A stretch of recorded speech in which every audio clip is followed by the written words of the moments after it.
Joining me, Jack Burkman, Republican strategist and K Street lobbyist, coming soon to Newsmax TV. Also, Richard Fowler, Democratic strategist and host of the nationally syndicated Richard Fowler Show. Download his podcast at fowlershow.com. It was another jam-packed week of presidential politics, so let's get right to it. We start in South Carolina.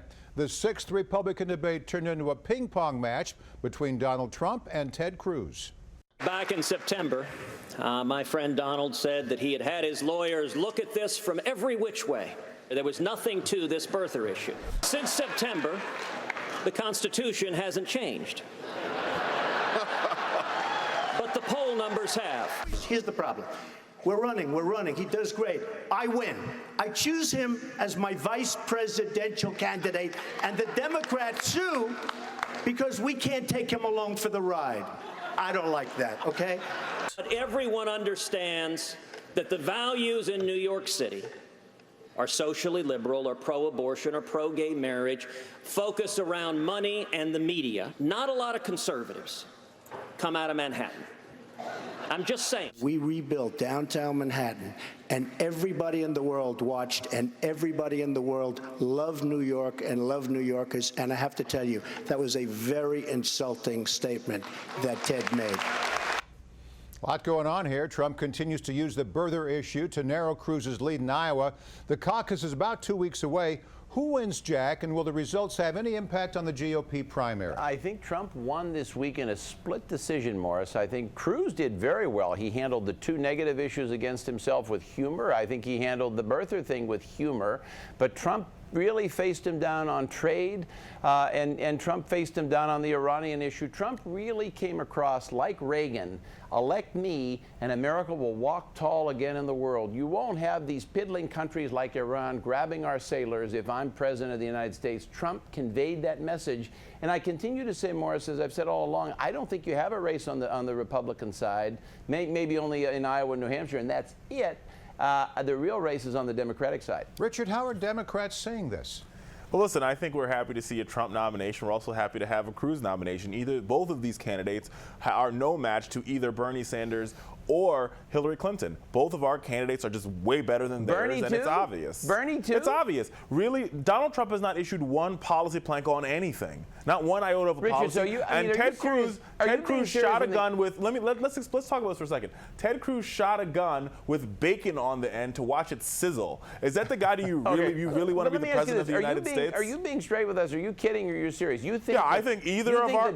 I would even argue that Martin O'Malley can beat any of Donald Trump and Ted Cruz. Bernie or Marty would beat Ted or and Donald. Hillary. That's your argument. Either of them would, wow. because these All right, candidates we'll place are your bets. Our candidates Also, outmatch yours. Richard, despite their bitter back and forth, Hillary Clinton praised Trump for his comments about New York. She tweeted, "Just this once, Trump's right. New Yorkers value hard work, diversity, tolerance, resilience, and building better lives for our families." What's the play here, Richard?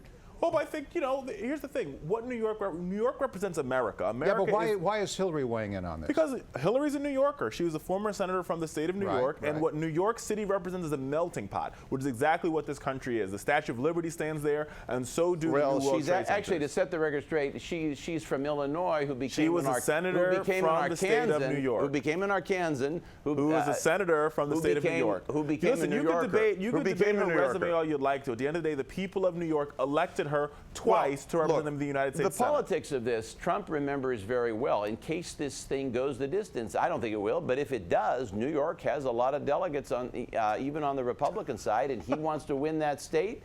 New York could matter. Meanwhile, there's a lot of jockeying for the lead of what analysts call the establishment lane. On Friday, South Carolina Senator Lindsey Graham, remember him, endorsed Jeb Bush for president. Trump calls them 2 zeros. Is he right, Jack? I think so. I think he's exactly right. Although, I'll give credit where credit is due. I'm no fan of Jeb Bush, as you know, but this is the first debate where he had a decent performance. I think it's just too little too late. Bush is now trying to carve out the moderate position, he sounds like Bobby Kennedy, talking about bashing Trump on the Muslim thing and this, that, and the other. I always have told candidates in the past, be who you are, tell the truth. I think he is a moderate. He should have come out with that initially. I think he would have done much better. The Democratic race took a heated turn this week. Senator Bernie Sanders came within 2 points of Clinton in the latest Des Moines Register poll. Now Clinton wants more specifics from Sanders on issues like health care. What it will do is do what Medicare now does. As you know, everybody in this country, every worker in this country pays a payroll tax, a payroll premium for Medicare. And what our plan will do is have a Medicare premium for everybody. All right, he's talking about universal health care, a goal Clinton promoted in the 1990s. Richard, what's going on? Well, I think what Bernie Sanders is offering is a really good ideal, to be honest with you. Listen, the Affordable Care Act was the first step in improving our broken healthcare system. He is right. All of us pay into Medicare, no matter if you are really conservative or really liberal. We all pay into Medicare. Most of us also pay.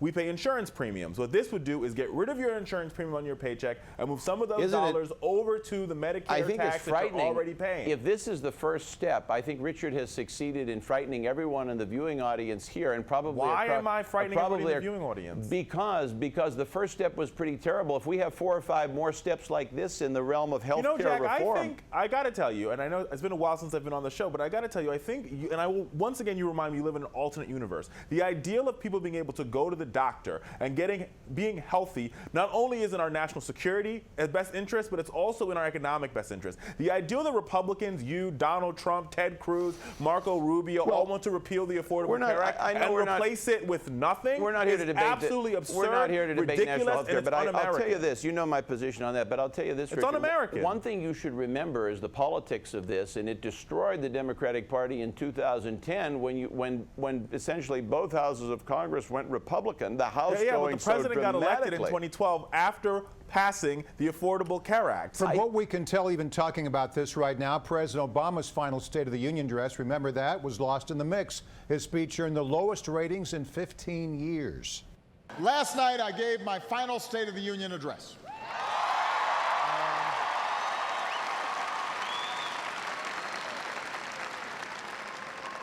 I promised that it was going to be shorter, and then it ended up just being like, I think, a minute shorter.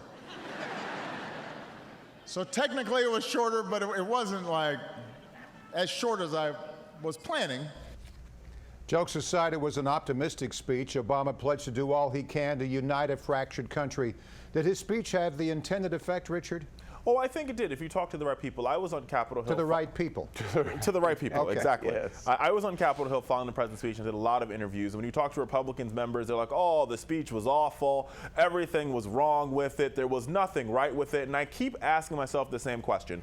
At what point in time are people in the Republican Party going to drop their party labels and realize that we're all Americans, they're all members of Congress, and there's work that we can actually do together to make this country a better place to live? Richard, like criminal justice reform. Listen to your own words. Yeah, to quote Obama in 2004, there's not the blue states of America, not the red states of America, the United States of America. The only problem is, it's a great line, the president didn't live up to it. He's the chief divider. Now, I'll tell you about this speech, everything he's done, about this speech. Give me one, how is the president, health care, no compromise, immigration, no compromise, sorry, you will gun not, control, no compromise. What you won't do, Jack, is lay out a laundry list of policy options saying that's why the country's divided. Republicans, to this day, Morris, I've asked every Republican member of Congress what this president did to divide America, and they're like, oh, health care, immigration. How is General Motors, no compromise on anything. Okay. All right, wait, anything. let's see, here we go. First, you have health care. 42 million Americans now have access to health care. General Motors and the auto industry.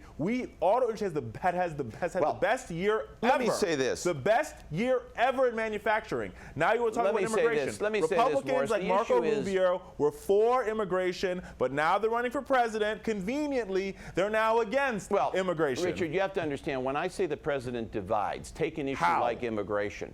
He issued a year and a half ago a series of executive orders without even consulting Congress. That's not true. without consulting anyone. That is this true. That's exactly what he did. That's dividing the nation.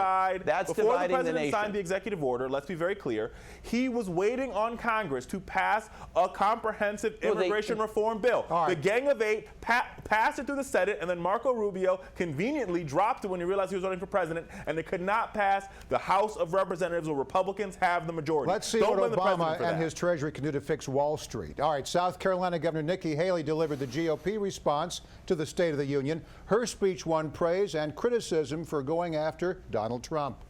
In many parts of society today, whether in popular culture, academia, the media, or politics, there's a tendency to falsely equate noise with results.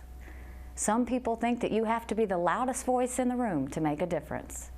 That's just not true. It's worked so far. Jack, this is unprecedented. She saved most of her criticism for Donald Trump, not President Obama. What did you make of this? Well, she is, I wouldn't have criticized Trump if you want to be on the ticket. I don't think that was a good move politically, but I'll tell you this. She did a good job at carving out the moderate slot. If it's the case that Trump or Cruz are the nominee, and I think Trump will be, but surely one of those two will be, and they're looking for a moderate on the ticket, she might be appealing. She might appeal to swing voters with the Confederate flag issue and other issues. Richard, just take some aspirin. If this projection holds true that Trump is going to be on the ticket, just get your Excedrin ready. All right, before we go, let's talk about boots on the ground. These boots are made for flipping, and that's just what they'll do. One of these days, young Marco's gonna flip, flop, flip on you. Almost as good as Nancy Sinatra's hit. That's a new ad from Right to Rise, the super PAC supporting Jeb Bush, poking fun at the boots that Rubio wears on the campaign trail. Kind of a high heel. They're quite fashionable, too. What do you think about this, Jack? Oh, it's a good ad. Again, it's in the category of too little, too late for our poor friend Jeb Bush. I'm starting to feel he's gone from, he's a sad figure. I had Ann Coulter on the radio show today. She said sad is the only word for Jeb Bush. I think he doesn't know who to attack, so he's picking Rubio. Richard, two things. What do you make of Jeb Bush, and what do you make of this whole Marco Rubio thing? I think Jack's right. Jeb Bush is done. But this ad is very interesting. And I think if you put this ad and you couple it with the Nikki Haley clip that we just saw, what it shows you is that the Republican Party, they're literally eating themselves alive to get the nomination when they know good and well all the numbers say that they won't win the White House. It's like they're like piranha. They are. We're watching this unfold before our eyes. You think keep eating? Well, remember the 08 guys. Remember both Morris and Richard. In 08, all this was said about Hillary and Obama, and it worked out very well for building Democratic power. No, because the electoral map was on the Democratic side. It still is. Still is. Like, how do you get to 270 electoral votes? Well, it's unlikely. I've said all along. I think it's unlikely that a Republican will win the White House. At least we agree on that. I think it's very difficult. Wow. All right, we'll see. It'll be a fun year. Richard Fowler, good to have you back. Democratic strategist, Jack Burkman, Republican strategist, the best political panel on TV. Thanks to you both. Thank you, Morris. Thank you, Richard. Thank you, guys. What they'll do. One of these days, young Marco's gonna flip, flop, flip on you.